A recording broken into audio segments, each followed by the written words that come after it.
जब देश में मुखिया ही गलती करे, आप देख रहे हो देश का मुखिया लाल किले पे खड़ा होकर के जब झूठ बोल सकता है, देश का मुखिया बेटियों के बारे में गलत शब्द कह सकता है। हाँ, मैं एक चीज मानता हूं, गलती से निकल सकता है, तो वो देश का मुखिया है, उसे पता चला होगा, पूरे मीडिया को बुला करके पूरे मीडिया के सामने देश की बेटियों से माफी मांगते और उसकी और इज्जत बढ़ती, बेटियों के दिलों में भी और उनके माँ बाप और देश के दिलों में भी। लेकिन जब देश का प्रधानमंत्री भी माफी नहीं मांगता, तो ऐसे जो छुटभैया होते हैं इनको बढ़ावा मिल जाता है।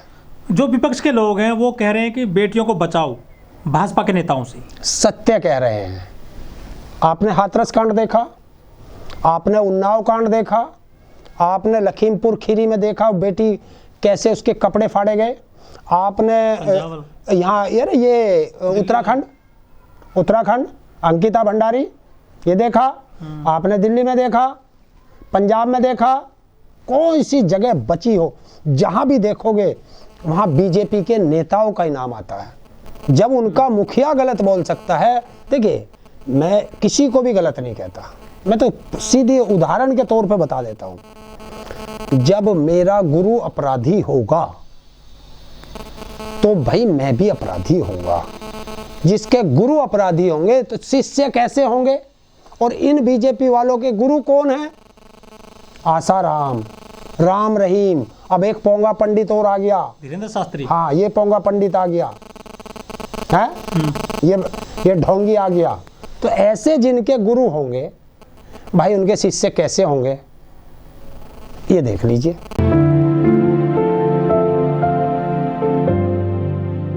हरेंद्र जी, हमारे देश में नारा दिया जाता है बेटी बचाओ बेटी पढ़ाओ बेटियों को आगे बढ़ाओ, लेकिन बेटियां दिल्ली के जंतर मंतर पर बैठी, उन्होंने आवाज़ उठाई कि हमारे साथ शोषण किया गया है, हमें न्याय दीजिए।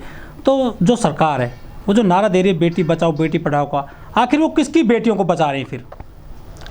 देखिए, सरकार जो कहती है वो करती नहीं। अगर सरकार उस काम को करना शुरू कर दे तो बेटियां बहुत आगे तक जा सकती हैं। लेकिन हमारे जो कोई भी डिपार्टमेंट हो उसमें एक्सपर्ट नहीं बैठाए जाते। सबसे बड़ी हमारे देश की कमी है कि मुझे बल्ला पकड़ना मुझे आता नहीं, मैं क्रिकेट का सबसे बड़े पद पे बैठूंगा। मेरे बाप दादा कभी कुश्ती लड़े नहीं, मैं उस कुश्ती का अध्यक्ष बनूंगा। कोच नहीं, अध्यक्ष है, उस फेडरेशन का अध्यक्ष सबसे बड़ा। कबड्डी मेरे पिताजी ने कभी खेली नहीं, मैंने कभी खेली नहीं, तो कबड्डी का मैं अध्यक्ष बनूं, मेरा परिवार का अध्यक्ष बनेगा। ये बहुत बड़ा दुर्भाग्य है। अगर क्रिकेट की बात आती है तो उसका जो अध्यक्ष बनना चाहिए उसमें सारे विभाग के जितने भी अधिकारी बनेंगे एक्सपर्ट होने चाहिए। वो एक्सपर्ट उसी के होने चाहिए। क्रिकेट के कुश्ती है, कुश्ती के होने चाहिए, क्रिकेट में उसमें कबड्डी में है, कबड्डी के रहने चाहिए, तीरंदाजी में तीरंदाजी के रहने चाहिए, शूटिंग में शूटिंग के रहने चाहिए। लेकिन हमारे यहाँ क्या है, हमारे यहाँ नेता और नेताओं के बच्चे बनेंगे। यही तो दुर्भाग्य है, तभी तो हमारे देश की इकोनॉमी खराब है। हमारे गवर्नर बन जाते हैं, इतिहास पढ़े हुए गवर्नर बन जाएंगे, इतिहास पढ़े हुए वित्त मंत्री बन जाएंगे, अनपढ़ यहाँ शिक्षा मंत्री बन जाएंगे, हैं? तो तभी तो हमारा देश गड्ढे में है। लेकिन एक बहुत वायरल हुआ था मोदी जी का स्पीच कि बेटी बचाओ बेटी पढ़ाओ। कुछ लोग कह रहे हैं कि मोदी जी ने जो बोला था ना, उनके नेता उसको फॉलो कर रहे हैं आजकल। देखिए, कुछ भी काम हो, जैसे नेता हुए, बड़े नेता हुए, फिल्म स्टार हुए, लोग बाग इनको फॉलो करते हैं और ये गलतियां करते हैं जानबूझ के, ताकि हमारा और अच्छा टीवी में उसमें हमारा प्रचार हो जाए। ये सबसे बड़ी कमी है। लेकिन अगर ये गलती करते के साथ ही इनके पे एक्शन हो जाए तो गलती नहीं हो सकती। लेकिन एक्शन लेगा कौन? न्याय जब मैं देना नहीं चाहूँगा तो उन्हें न्याय मिलेगा कैसे? जब ये मेरे देश के बच्चे, भाई देश के हैं, ये किसी जाति के नहीं, किसी धर्म के नहीं, किसी मजहब के नहीं, ये भारत के बच्चे हैं। सबसे पहले ये भारत के हैं, उसके बाद ये उस प्रदेश के हैं, उसके बाद ये उस कोच के हैं, और तब इनके माँ बाप का नंबर आता है चौथे नंबर पे। बल्कि 5वें पे आता, उस गांव के हैं और 5वें पे उसका आता। तो जब ये मेडल लेके आते हैं, यही नेता फूल माला डाल के कहते हैं मेरे देश का बच्चा मेडल लाया। कौन लाया? ओ बजरंग पूनिया लाया। कौन लाया? साक्षी मलिक लाई। कौन लाया? विनेश फोगाट लाई। तब ये होता है। और आज उनके साथ गलत व्यवहार हुआ, जो मैं तो शब्दों में भी नहीं कह सकता। तो आज उसी खेल का अध्यक्ष ये कहता है कि ये तो एक जाति विशेष के बच्चे हैं। उन्हें ये नहीं पता कि आज तक कुश्ती में उठा के देखो, उसी जाति विशेष के ही ज़्यादातर बच्चे मेडल लाते हैं। लोग कहते थे कि खेलों में जातिवाद बहुत बढ़ रहा है, लेकिन यौन शोषण के मामले आ गए अब। देखिए, ये धन्य है ऐसी बेटी जिन्होंने ये उठा दिया। कोई बेटी अपने साथ हुए दुराचार को ऐसे कैमरे पे आके सरेआम नहीं बता सकती। मैं आपको एक सत्यता बताता हूँ, पहलवान कभी रोता नहीं है, और अगर रोता है तो मामला बहुत गंभीर है, बहुत गंभीर है। और उन्होंने बताया, हमारे पास सबूत हैं, और एक लड़की नहीं 5-6 लड़कियां हैं, विद सबूत के हैं। खुला चैलेंज किया है देश का प्रधानमंत्री बैठे, हम प्रधानमंत्री को बताएंगे। बहुत अच्छी बात कही उन बेटियों ने कि ना वो मीडिया के सामने लाए उन्हें, ना किसी नेता के सामने लाए। सच्चाई है, क्योंकि देखिए आगे जाकर उनके भविष्य में कितनी परेशानियां आएंगी जिनको आप सार्वजनिक कर देंगे। तो इसलिए बहुत अच्छा किया, लेकिन एक जगह गलती कर गए वो, ये जो सरकार के भकावे में आ गए।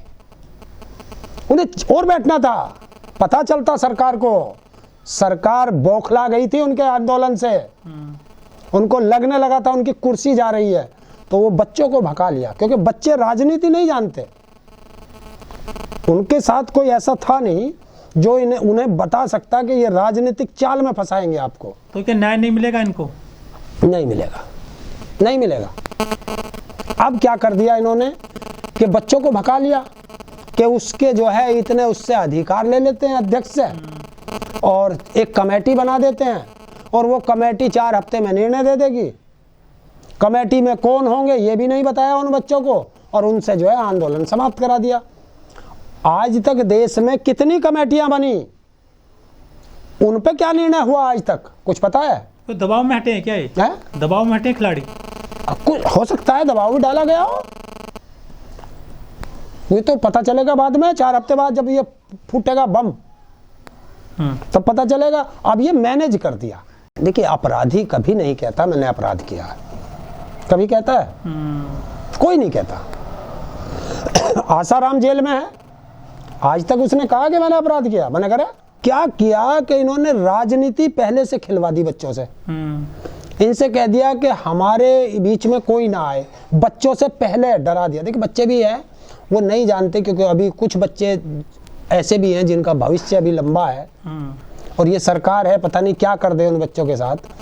तो इन्होंने पहले ही कह दिया बच्चों ने कि हमारी बीजेपी से लड़ाई नहीं, हमारी मोदी से कोई दुश्मनागी नहीं, हमारी सरकार से कोई दुश्मनागी नहीं, क्योंकि बच्चों को पता नहीं था कि सारा खेल तो ऊपर से ही चलता है। कार्रवाई कौन करेगा? कौन आया? धर्म का ठेकेदार आया कोई? अब हिंदू की बेटी खतरे में नहीं थी, क्योंकि हिंदू की बेटी की इज्जत लूट रही थी, उनका शोषण हो रहा था। कोई नहीं आएगा, धर्म का ठेकेदार कोई नहीं आ सकता इसमें, क्योंकि बीजेपी फंस रही है, क्योंकि वो धर्म के ठेकेदार और कोई नहीं है, वे बीजेपी के चमचे हैं। हाँ, बुलडोजर भी चल जाता, अब नहीं चलेगा, नहीं चल सकता। तो ये जो सिलेक्टिव आप लोग जो कार्रवाई करते हैं ना, इससे बढ़ावा मिला हुआ है कि आप अपराध करो और बीजेपी में चले जाओ। एक कुछ लोग ऐसे होते हैं कि हमारा विधायक निर्दोष, वो सपोर्ट में आ जाते हैं, ऐसे जो कुछ जो गलत काम करते हैं नेता मंत्री। क्या लग रहा है कि कुछ सपोर्ट में आएंगे लोगों के, इसके मंत्री के? हाँ, इसके भी आएंगे भाई, इसके भी तो कुछ आदमी होंगे, वे इसकी सपोर्ट में आएंगे। तो भी न्याय कैसे मिलेगा बेटियों को? भाई, बेटियों को न्याय तब मिलेगा जब देश खड़ा होगा। लेकिन जो, और अगर देश खड़ा नहीं होगा तो आज इन बेटियों की बारी है, कल आपकी बेटियों की बारी है, ये तो आनी है। मैं पहले से कहता आया हूं, ये एक एक को मारेंगे। आज हमारी बारी है, कल तुम्हारी बारी है।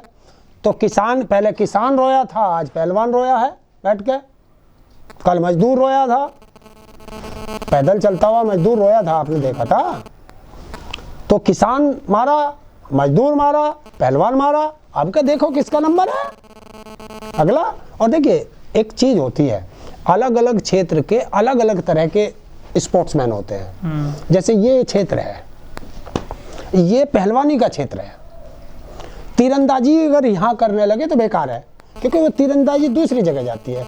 कोई क्षेत्र होता है वो कबड्डी का क्षेत्र होता है, कोई क्षेत्र होता है वो फुटबॉल का क्षेत्र होता है, कोई वॉलीबॉल का क्षेत्र होता है। तो खिलाड़ी ऐसे अलग अलग जगह से आते हैं वे लोग।